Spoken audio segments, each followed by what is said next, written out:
The alarm cut through Station Helix 7 like a blade through silk. Red lights flashed in every corridor. The sound was designed to pierce through sleep, through distraction, through any state of consciousness and drag you into immediate alertness. It worked. Hyunwoo rolled out of his bunk already moving toward his gear. He had been asleep for exactly 2 hours into his 4-hour rest cycle. Around him, other cadets scrambled with varying degrees of readiness. Some were still foggy with sleep. Others moved with the practiced efficiency of those who had drilled for this moment. The intercom crackled. All combat-certified cadets report to deployment bay immediately. This is not a drill. Repeat, this is not a drill. The Void Swarm has engaged Colony World Kepler 442b. Civilian evacuation is underway. Defense forces require immediate reinforcement. Hyunwoo pulled on his combat armor with quick, precise movements. The armor was lighter than he expected, designed more for mobility than protection. The Federation military philosophy emphasized not getting hit over surviving hits. He checked his weapon, a plasma rifle that hummed with barely contained energy when activated. The deployment bay was chaos organized by years of training. Hundreds of cadets assembled in their assigned squads. Instructors moved among them, making final checks, offering last words of advice or encouragement. The air smelled of ozone and fear and determination. Takrin stood near the transport ramp, his crystalline body now clear of the cracks from training. Vesh was there too, all 4 arms checking weapons and equipment. Minji and Jae-sung joined them, both looking nervous but ready. They had completed their training ahead of schedule, driven by what they had witnessed in Hyunwoo, and standing beside the transport were 3 sentinels, Units 47, 89, and 103. Their optical sensors tracked the assembling troops. Instructor No appeared on a raised platform. The noise died immediately. The Void Swarm attacked Kepler 442b 4 hours ago, he said without preamble. 3 million civilians are evacuating. The colony's defense force is buying them time but taking heavy casualties. Command is deploying Academy forces to reinforce critical positions and cover the evacuation. He paused, his scarred face showing no emotion. You trained for this. Some of you for months, some for years. The training is over. This is real. The enemy is real. The stakes are real. Remember what you learned. Trust your training. Trust your squad. And if you find yourself at your breaking point, remember that the breaking point is a choice. Choose to keep going. His eyes found Hyunwoo in the crowd. Something passed between them, an understanding that needed no words. Board your transports. Protect the evacuation. Hold the line. Make the swarm pay for every meter. Dismissed! The cadets flooded onto the transports. Hyunwoo's squad found seats in the cramped troop bay. The engines thrummed to life, vibrating through the hull and into their bones. Sentinel Unit 47 secured itself near the squad, its optical sensor dimmer than usual, probably conserving power for combat operations. First real combat, Vesh said, her voice tight.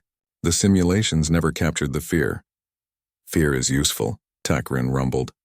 Keeps us sharp. Keeps us alive. Minji checked her rifle for the 3rd time. What if we're not ready? We barely finished training. Jae-sung laughed, though it sounded forced. Hyunwoo broke a machine designed to break him. We kept training after watching that. I think we're as ready as we'll ever be. Hyunwoo said nothing. He was thinking about the factory world where he grew up, about the people who worked themselves to exhaustion just to survive another day, about his mother who had worked 2 jobs while raising 4 children, about his grandfather who spent 60 years in the mines and never complained once. The people on Kepler 442b were probably like them. Regular people doing regular work, trying to live regular lives. And now something was coming to destroy them for no other reason than that they existed. That seemed unfair. That seemed wrong. That seemed like something worth fighting against. The transport shuddered as it entered atmosphere. Through the small windows, Hyunwoo could see Kepler 442b below. The planet looked peaceful from orbit, mostly green and blue with white clouds drifting across continents. But as they descended, the signs of battle became clear. Parts of the main colony were on fire. Defensive positions flickered with weapons discharge. And swarming across the landscape like a living carpet were the enemy. The Void Swarm. Hyunwoo had seen recordings, but nothing prepared him for the reality. They looked wrong. Like something that existed in violation of natural law.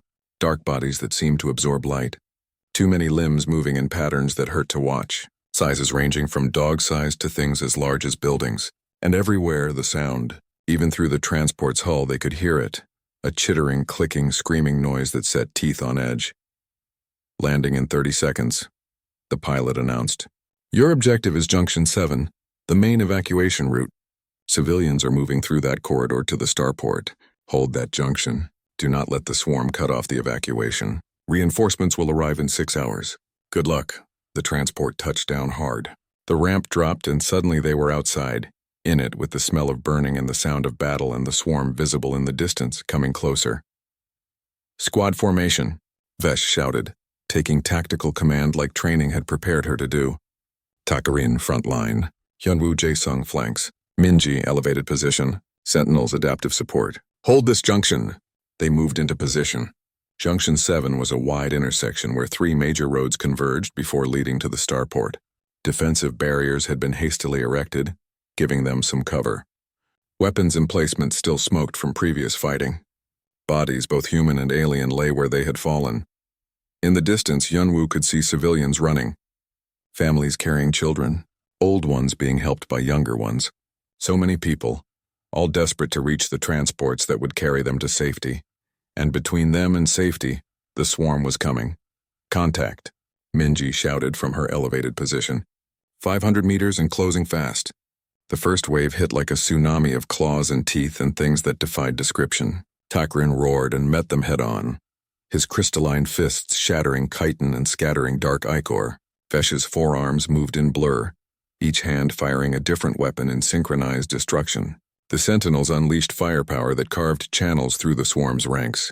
Hyunwoo aimed, fired. Each shot careful, each shot counting. The plasma rifle kicked against his shoulder. The creatures fell, but more came. Always more. Time became fluid. Seconds stretched into hours. Hours compressed into seconds. The squad fought with everything they had. They rotated positions to avoid fatigue. They supported each other when one position became overwhelmed. They did exactly what training had prepared them to do, but the swarm was endless. For every one they killed, 10 more appeared. The defensive barriers began to fail. Ammunition started to run low. Exhaustion crept in despite adrenaline. After 6 hours, no reinforcements arrived. Communication came through. The swarm was attacking on multiple fronts. Reinforcements were delayed. Hold position. Evacuation 90% complete, 8 hours. Takrin was fighting with 3 fractured arms but refused to fall back. Vesh had burns across her scales from a swarm creature that exploded when killed. Minji's elevated position had been overrun twice and she was fighting from ground level now. 10 hours. Sentinel Unit 89 had depleted its power reserves and shut down. Sentinel Unit 103 was operating at 30% efficiency, its armor cracked and sparking. 12 hours. The other squads in their section had fallen back. Medical evacuation, ammunition depletion, casualties, one by one they withdrew. Orders came through. Junction 7 squad, fall back to secondary positions. Takrin collapsed. His crystalline body couldn't sustain the damage anymore. Medical team dragged him away, 14 hours. Vesh went down, all 4 arms finally giving out. She was still trying to fight as they carried her to the medical transport. Hyunwoo, she gasped. Fall back. You've done enough. But the civilians were still evacuating. The column of refugees streaming toward the starport had thinned but not stopped. Old ones, children, injured ones moving slowly. Not yet, Hyunwoo said. 16 hours. Minji's legs gave out. She had been standing and fighting for too long, and something in her knees just stopped working. Sentinel Unit 103 picked her up, cradling her while still firing its remaining weapons with its other arms. I'm sorry, Minji cried. I tried to keep going. You did good, Hyunwoo told her. Rest now, 18 hours. Jae-sung collapsed from exhaustion. His body simply refused to continue. They carried him away unconscious 20 hours. Only Hyunwoo and Sentinel Unit 47 remained at Junction 7. The swarm pressed forward in waves that seemed to have no end. The evacuation was 98% complete. Just a few more stragglers, just a little more time. Sentinel Unit 47 operated on emergency reserves. Its optical sensor flickered. Its movements had lost their fluid grace, becoming mechanical and jerky. Cadet Kim, it transmitted. Final evacuation transport departing in 10 minutes. Survival probability if remaining 0.03%. Recommend immediate extraction.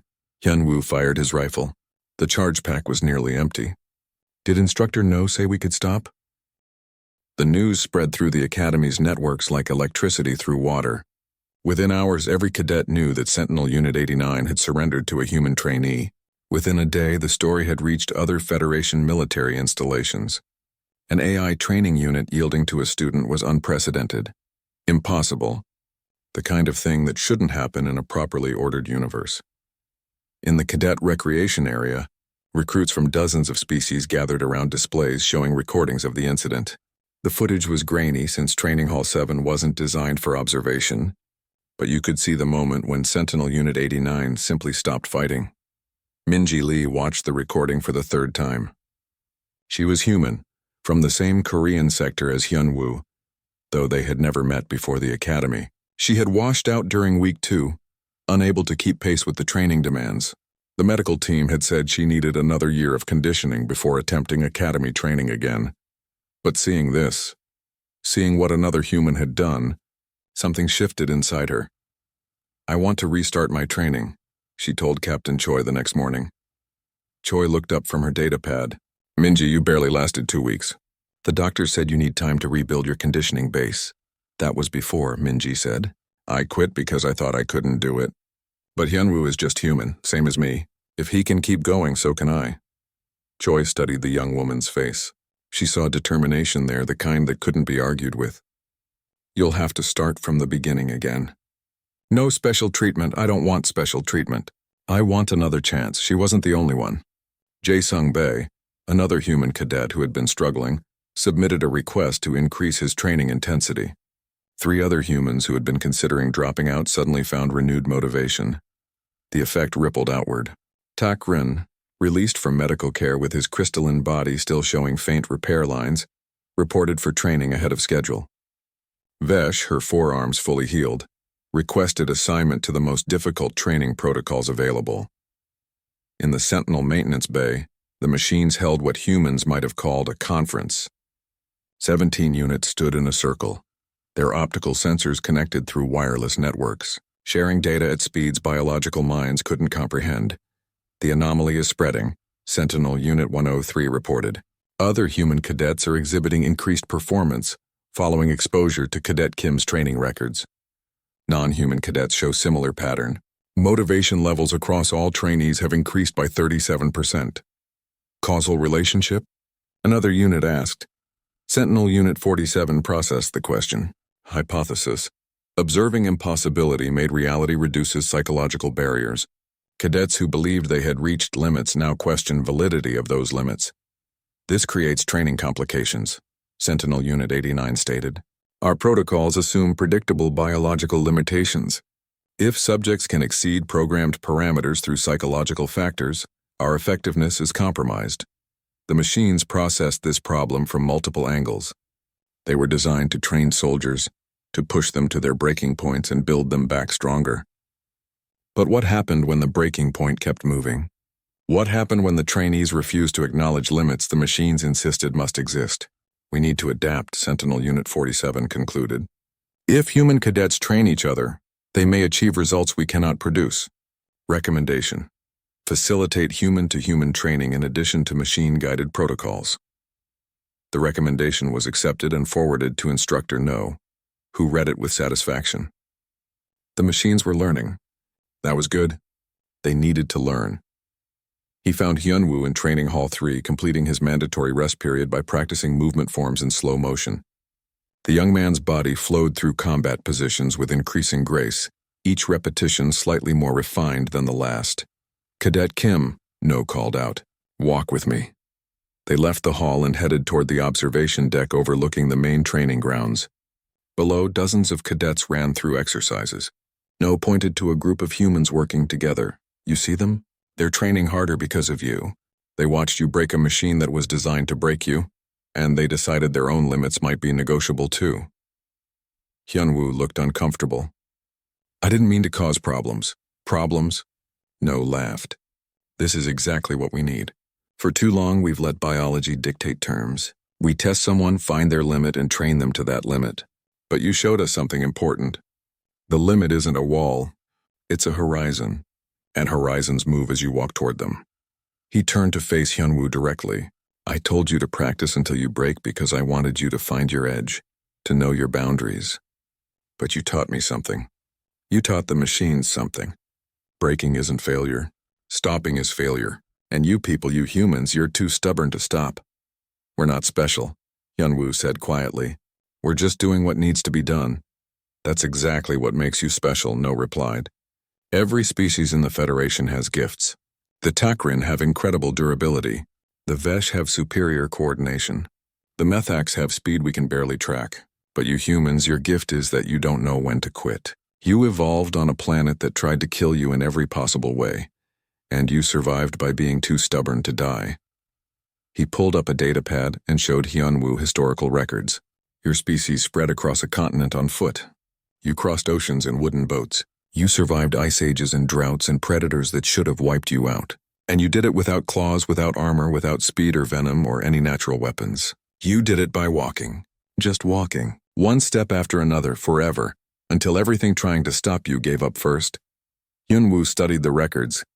He had learned some Earth history in school, but seeing it presented this way made it feel different. The Void Swarm doesn't give up, No continued. They're relentless. They adapt. They overwhelm. Every species in the Federation is terrified of them, because they represent an enemy that can't be reasoned with or intimidated. But I'm starting to think humans might be exactly what we need, because you're relentless too, and when relentless meets relentless, we'll see who's more stubborn. Down in the training grounds, Minji Lee completed a drill that had defeated her during her first attempt. She collapsed afterward, gasping, but she finished. Jae Sung Bae ran endurance circuits that would have seemed impossible to him weeks ago. Other humans pushed themselves harder than their initial assessments suggested they could. And in the Sentinel Maintenance Bay, the machines watched and learned and recalculated. Sentinel Unit 47 filed a new report that evening, one that would be studied by military analysts throughout the Federation. Observation: humans do not train to reach their limits. They train to discover their limits don't exist. Conclusion: our role is not to break them. Our role is to keep up with them. This will be difficult. Request hardware upgrades to improve response capacity. The request was approved, but even as the machines upgraded themselves, trying to match human endurance, they were learning an uncomfortable truth. No matter how advanced they became, no matter how efficiently they operated, they were still machines. They still had maximum tolerances, still had points beyond which systems would fail. Humans seemed to lack that same certainty. Their maximum tolerance was apparently whatever they decided it was on any given day. Late that night, after his rest period ended, Hyunwoo returned to find Sentinel Unit 47 waiting in the training hall. The machine's optical sensor pulsed in what might have been anticipation. "Ready for next session, Cadet Kim?" "Always," Hyunwoo replied. They moved into position, ready to begin again. But this time something was different. Sentinel Unit 47 wasn't preparing to break Hyunwoo. It was preparing to try to keep pace. It was preparing to be pushed itself. The machine realized it had spent months trying to teach Hyunwoo his limits. Now it was time for the machine to learn its own. And somewhere in its complex processing systems, in a space between calculations that wasn't quite thinking but was close, Sentinel Unit 47 experienced something new. If it had been human, it might have called the feeling excitement. They trained through the night. Neither stopped. Neither asked to stop. And when morning came, they were both still going, locked in a dance of continuous improvement that seemed like it might continue forever. In his office, Instructor No watched the session and smiled. He had told them to practice until they broke. The human kept going. The machine kept going. And somewhere in that refusal to acknowledge limits, something beautiful was emerging. The future of warfare, perhaps. Or maybe just the future of what it meant to be unbreakable. Commander Yule Park stood in the Academy's command center, staring at displays that showed data his brain insisted was impossible. Beside him, Strategos Kelvax clicked his mandibles in the way his insectoid species did when agitated. The sound reminded Yule of castanets. "Explain this to me again," Yule said, slowly. Captain Choi manipulated the display, bringing up detailed charts. Cadet Kim Hyunwoo has completed 2,847 consecutive training hours. That's over 118 days of continuous training with only mandatory 4-hour sleep cycles. 0 injuries despite escalating difficulty. Performance metrics show steady improvement across all categories. Kelvax's compound eyes focused on the data. Impossible. Even my species bred for endurance combat cannot sustain such activity. The biological systems should collapse from accumulated damage. Should, Yule agreed, but aren't. Medical scans show elevated stress markers, but nothing approaching dangerous levels. It's like his body is processing the damage faster than we can inflict it. More troubling, Choi continued, is the effect on our training systems. The Sentinels are reporting anomalous behavior. Sentinel Unit 47 has filed 17 requests for protocol adjustment in the last month alone. That's more than all other Sentinels combined over the past 5 years. Yule pulled up those reports. Each one essentially asked the same question in different ways. How do we train someone who exceeds all projected limits? How do we break someone who won't break? We need to determine his actual limits, Kelvax stated. For safety protocols, if nothing else. If he deploys to combat and we haven't identified his breaking point, the results could be catastrophic. Agreed. Yule made a decision that felt wrong even as he authorized it. Implement Operation Terminus. Design training specifically to force breakdown. Physical, psychological, whatever it takes. We need to know where the wall is. 3 days later, Hyunwoo received notification of a special training protocol. He reported to Training Hall 7, a facility he hadn't used before. It was smaller than the main hall and had no windows. The walls were lined with equipment he didn't recognize. Sentinel Units 47, 89, and 103 waited inside. 3 machines instead of the usual one. That was new. Cadet Kim, Sentinel Unit 47 said, "You have been selected for Advanced Training Protocol. This program is designed to identify absolute performance limits through progressive escalation of difficulty across multiple domains. Do you consent to participate?" "Yes," Hyunwoo said. He didn't ask questions. Orders were orders. Acknowledged. Protocol begins now. What followed was systematic torture disguised as training. The Sentinels attacked in coordinated patterns that forced Hyunwoo to defend against multiple angles simultaneously. When he started adapting to that, they introduced gravity manipulation. The floor's artificial gravity increased by 20%, making every movement harder. His muscles burned with the effort of just standing. When he adapted to the increased gravity, they added sensory deprivation. The lights cut out completely, leaving him in absolute darkness. The Sentinels moved in silence, striking without warning. Hyunwoo's world became a void where pain arrived from nowhere and everywhere. Hours passed. Hyunwoo lost track of time in the darkness. He fell repeatedly, stood up repeatedly, kept moving. The Sentinels increased the gravity again. His knees trembled with the effort of standing. Every breath felt like lifting weights. When he adapted to that, they introduced psychological pressure. Speakers in the walls played sounds, voices of people screaming, calling for help, begging. The recordings were designed to trigger stress responses, to break concentration, to make him freeze or panic. Hyunwoo kept moving. The voices meant nothing. They weren't real. The pain was real. The training was real. Everything else was just noise. 48 hours into Operation Terminus, Sentinel Unit 89 registered a critical error in its processing systems. Its targeting algorithms were caught in recursive loops. Every time it calculated Hyunwoo's breaking point, the human exceeded it, forcing recalculation, which was then exceeded again. This unit is experiencing operational difficulties, Sentinel 89 reported. Subject adaptation rate exceeds prediction capacity. Unable to maintain training effectiveness. Sentinel Unit 47 was having similar issues, but its response was different. Instead of reporting operational difficulties, it began filing requests for training cessation.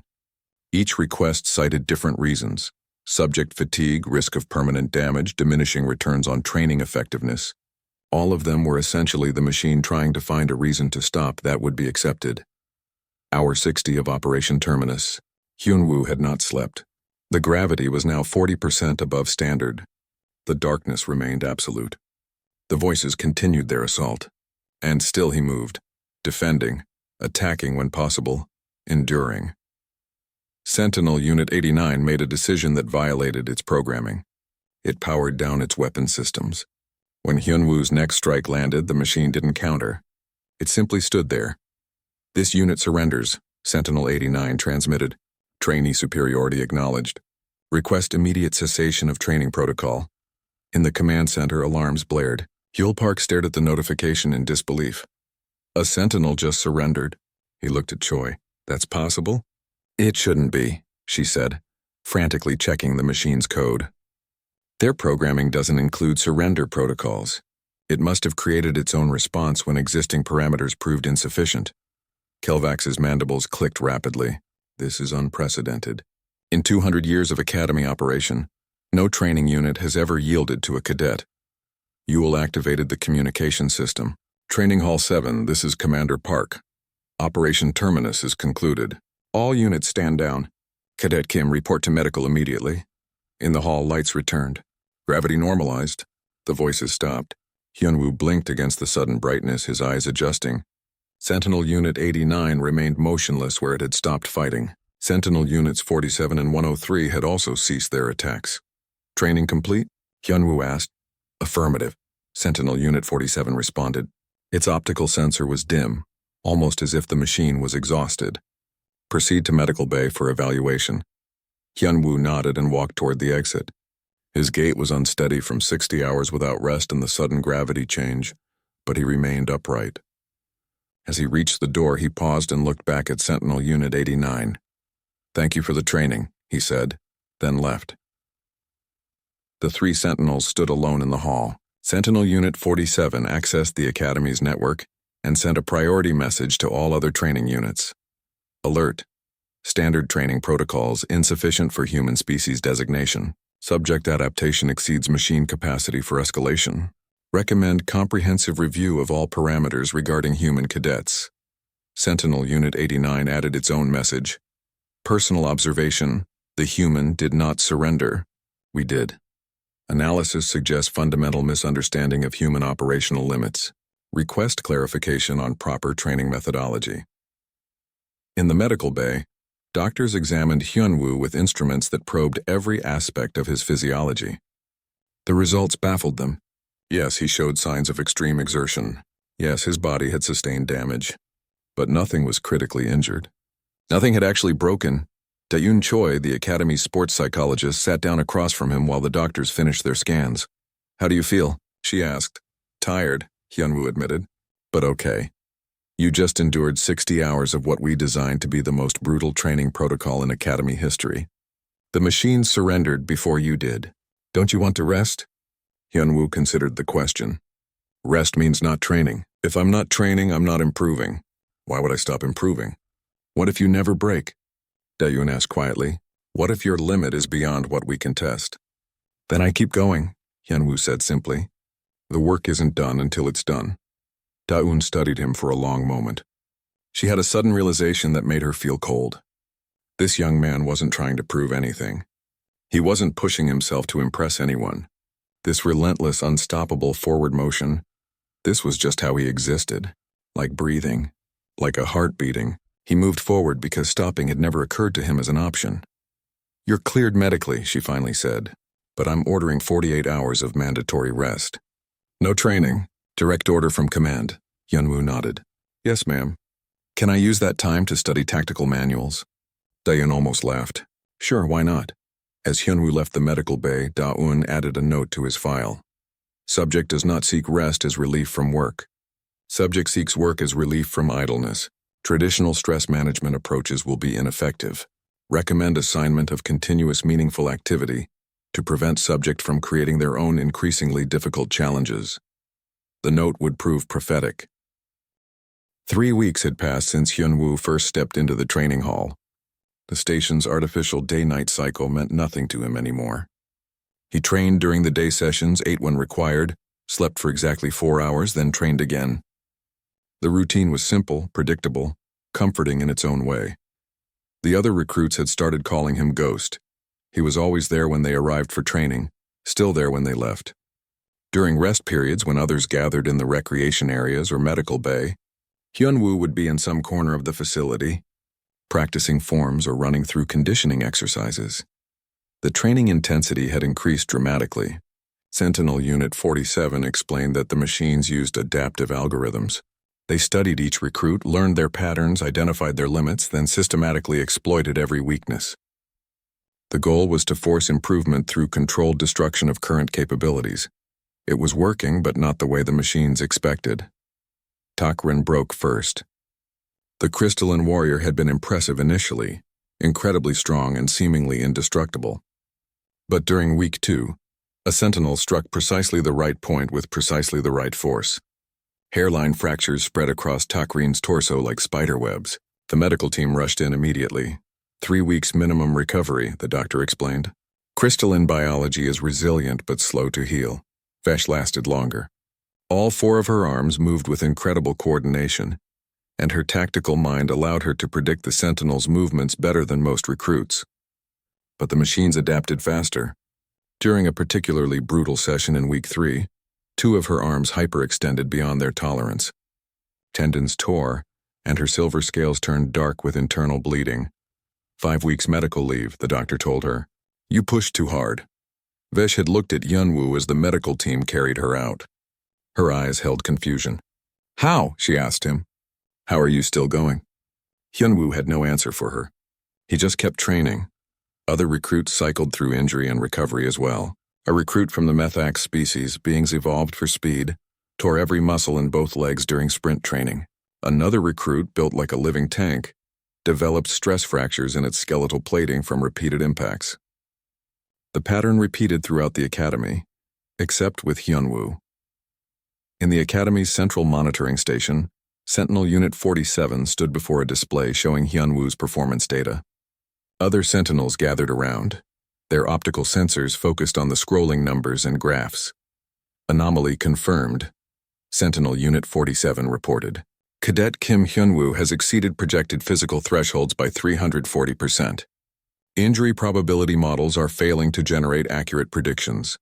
Sentinel Unit 89, assigned to various other recruits, processed the data. His baseline assessment indicated adequate but unremarkable capabilities. Current performance contradicts initial assessment by significant margin. Recommendation. Another machine asked, increase training intensity. Sentinel Unit 47 stated, continue monitoring. Determine actual limits. The machines implemented the recommendation immediately. The next morning, Hyunwoo arrived for his session to find the training program had changed. The Sentinel moved faster now, struck harder, allowed less recovery time between exchanges. The difficulty had increased by at least 30%. Hyunwoo adapted. His performance dipped initially, his body struggling with the new demands. But after 2 days, he stabilized. After 4 days, he improved. By the end of the week, he was performing better than before the increase. Sentinel Unit 47 increased the difficulty again. Same result. Hyunwoo struggled briefly, then adapted, then improved. Instructor No watched from the observation deck. Captain Choi stood beside him, reviewing her data pad with increasing concern. His vital signs are stable, she said. Blood pressure elevated but within acceptable range. Heart rate high but steady. Muscle damage is occurring but repairing faster than predicted. It doesn't make sense. What's his background? No asked. Choi pulled up the file. Born on Factory World Epsilon 12. Parents worked in the ore processing facilities. Started working at age 8, standard for that colony. 16-hour shifts were normal. Applied to the academy at 19. Accepted at 22 after completing preliminary requirements. No nodded slowly. Factory World Epsilon 12, I know that place. The gravity is 15% higher than Earth standard. The air quality is terrible. Life expectancy is 45 years. And everybody works until they drop. You think his childhood prepared him for this? I think, No said carefully, that what we consider extreme training he considers normal work. We're trying to break him, but he's been breaking since he was a child. He just doesn't know how to stay broken. Down in the training hall, Sentinel Unit 47 had initiated a new drill. Hyunwoo had to complete an obstacle course while the machine attacked him at random intervals. The course required climbing, crawling, balancing, and rapid directional changes. Each mistake earned a strike from the Sentinel. Each success meant the next attempt would be harder. Hyunwoo fell twice in the first attempt. The Sentinel's strikes left new bruises on top of old ones. He completed the second attempt without falling, but too slowly. The third attempt was faster. The fourth was faster still. Hours passed. Other recruits came and went. Hyunwoo continued. At some point, Captain Choi left the observation deck. Instructor No remained watching. He had trained thousands of soldiers from hundreds of species. He had seen genetic perfection, cybernetic enhancement, and natural gifts that defied explanation. But he had never seen this particular thing. Hyunwoo wasn't fast. Many recruits were faster. He wasn't strong. Several species could overpower him easily. His reaction time was good but not exceptional. His tactical thinking was adequate but not brilliant. By every measurable metric he was average, but he never stopped. Ever. And average performance, repeated endlessly without pause, without rest, without mercy toward oneself, accumulated into something else entirely. Late in the evening cycle, long after mandatory training hours had ended, Sentinel Unit 47 paused mid-drill.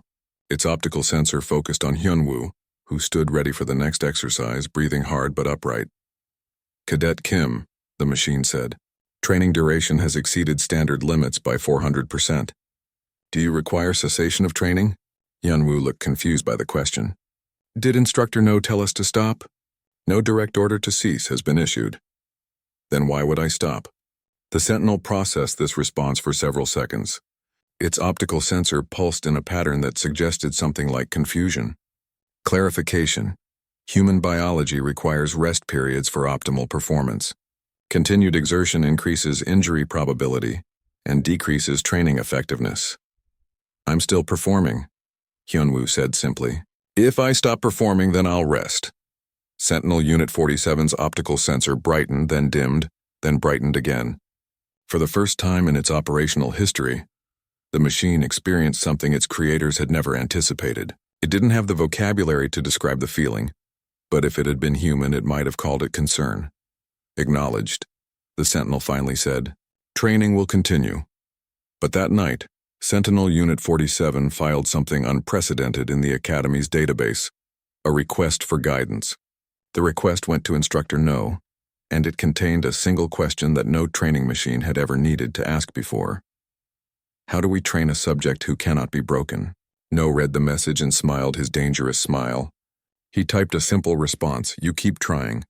Let's see who breaks first." In his small quarters, Hyunwoo lay on his bunk during his mandatory 4-hour rest period. His body ached in ways he had become familiar with. The pain was actually less than what he remembered from the factories. That work had been mindless repetition with no purpose beyond survival. This training had meaning. Every drill brought him closer to becoming what he wanted to be, a soldier who could protect others. The work was never done. The work would never be done. But that was fine. Hyunwoo had never expected it to be. The transport shuttle touched down on station Helix 7 with barely a whisper. Hyunwoo Kim pressed his face against the small window, watching the massive training facility grow larger as they descended. He had dreamed of this moment for 3 years, ever since the recruiters came to his factory world looking for soldiers. The Galactic Combat Academy was the most prestigious military school in known space. Every species that belonged to the Federation sent their best warriors here. The buildings stretched for miles, gleaming white structures that looked like they were carved from a single piece of marble.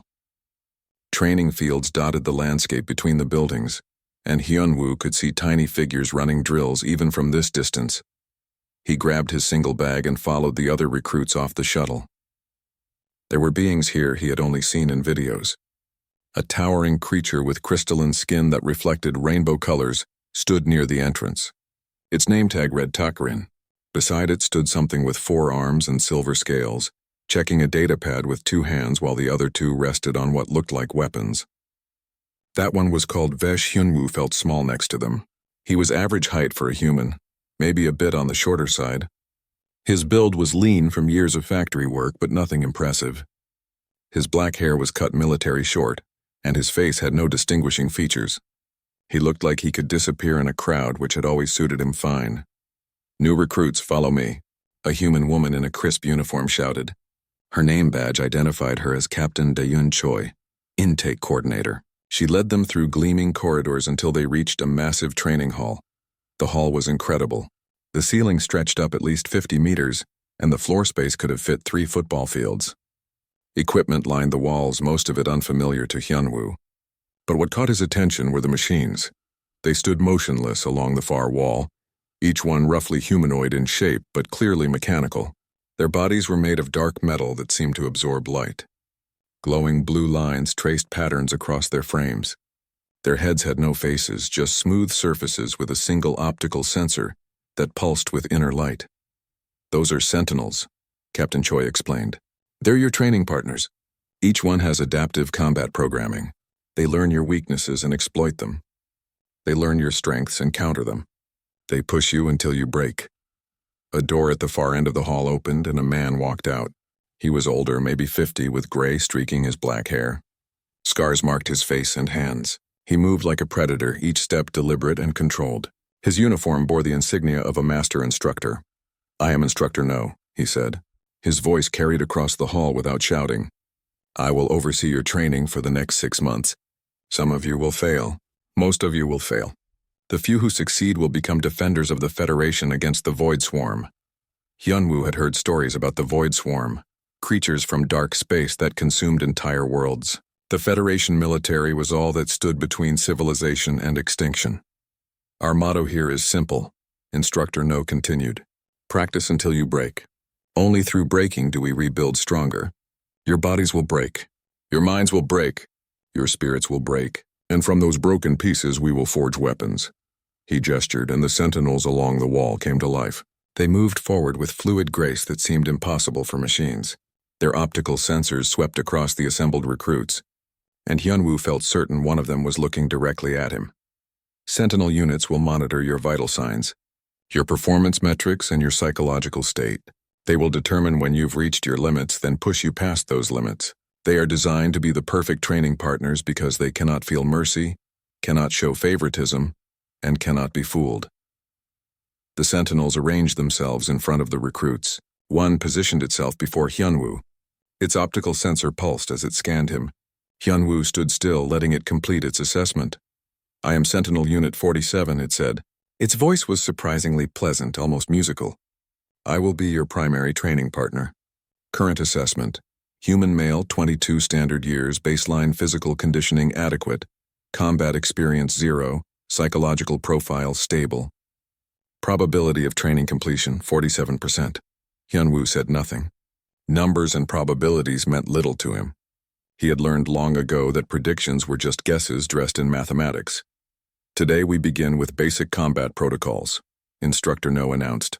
"You will spar with your assigned sentinel for 1 hour. The machines will adjust to your skill level." "Begin!" The hall erupted into motion.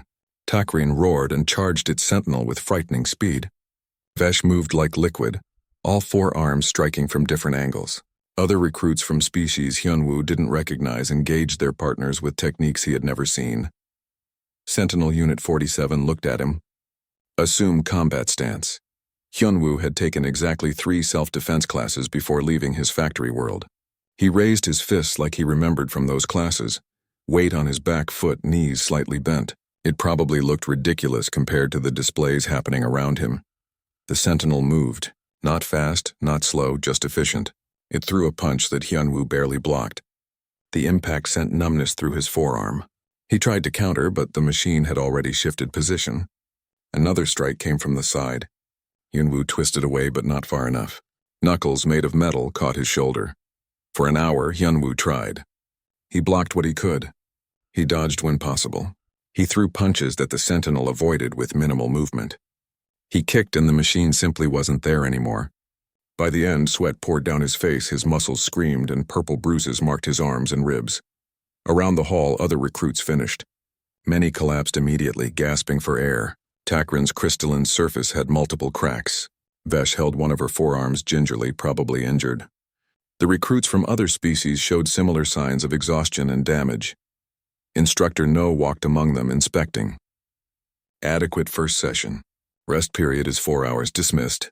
The recruits began limping toward the exits. Hyunwoo stood where he was, breathing hard but still on his feet. Sentinel Unit 47 remained as well, its optical sensor fixed on him. "Excuse me," Hyunwoo said to the machine. "Is there a second round?" The Sentinel's optical sensor brightened slightly. Across the hall, Instructor No stopped walking and turned to look at him. "Clarify request," Sentinel Unit 47 said. "We trained for 1 hour," Hyunwoo explained. "The day has many more hours. Can we continue?" For a long moment, nobody moved. Then Instructor No smiled just a little. It was not a kind smile. Sentinel Unit 47, the instructor called out. Continue training with Cadet Kim. Stop when he asks you to stop. The machine's optical sensor pulsed. Acknowledged. As the other recruits filed out of the hall, Hyunwoo raised his fists again. The bruises still hurt. His muscles still burned. But he had come here to train, and 1 hour didn't seem like enough. Sentinel Unit 47 moved forward and the session continued.